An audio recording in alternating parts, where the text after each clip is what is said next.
Good afternoon, Ian Saw, Chairman of TasFarmers with your weekly wrap. Well, I've been off my feet, in particular off my hip. I had my hip replaced last weekend and I'm moving forward. That's why I've been away for a bit. Look, the big item I think was the budget this week. And look, after two elections and all the commentary, everyone knew it was going to be an austere budget. I'm sort of quite surprised that people were surprised with the budget that was handed down, the interim budget. However, it is what it is, and we are where we are. Really, we shouldn't be here, nor do we want to be here. But what was good about the budget was that for ag, there was no great surprises. There was a bit less expenditure and a little bit less income.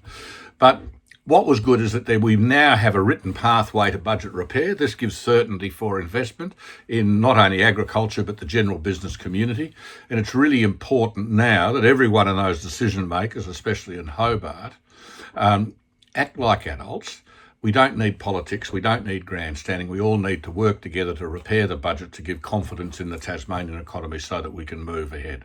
So that's what we're hoping will happen. Agriculture is pretty important for Tasmania. It's 10% of the state's economic output. Really it is the backbone for the social, economic and environmental well-being of Tasmania. What we want to see, and what we had now all of our budget submissions, we want to see the cost of doing business reduced and made easier. We want to see regulations, green tape, red tape reduced. We want to see permits and licences streamlined, and all of that's got to be done with industry input. Well done to the government. They've introduced the Efficiency Productivity Unit.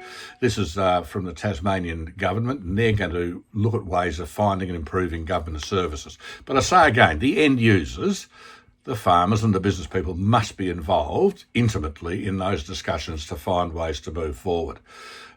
Look, we've had a whole range of issues that we've put submissions in that impact us, that cost money. There's wildlife management, there's local government reforms, there's streamlining farm vehicles, there's farm vehicles and registration, tractor training. Goodness gracious me, it takes DSIP 2 years to get tractor training up and running, but at the same time, TAFE are already doing it.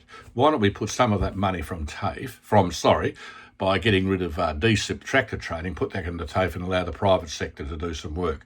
We don't want duplication, things of workers' accommodation on farms. Again, the King Island Port. Why would the harbour master spend over $1 million on expenditure doing up the lights over there, but it's not going to deliver any cost efficiencies or savings? It's just ridiculous. We have to move forward. We want to see these reforms, including local government. We don't want to see short-term KPIs. We need to be able to see long-term KPIs and not just financial KPIs as well. The other issue that's important is that Nutrien Water Ag Solutions have closed their last branch in Tasmania at Somerset. We just think this is appalling corporate behaviour, absolutely appalling. Farmers should have been notified. TasFarmers always said that we need to work as the old whole of the ag food supply chain. It does not need to be disjointed.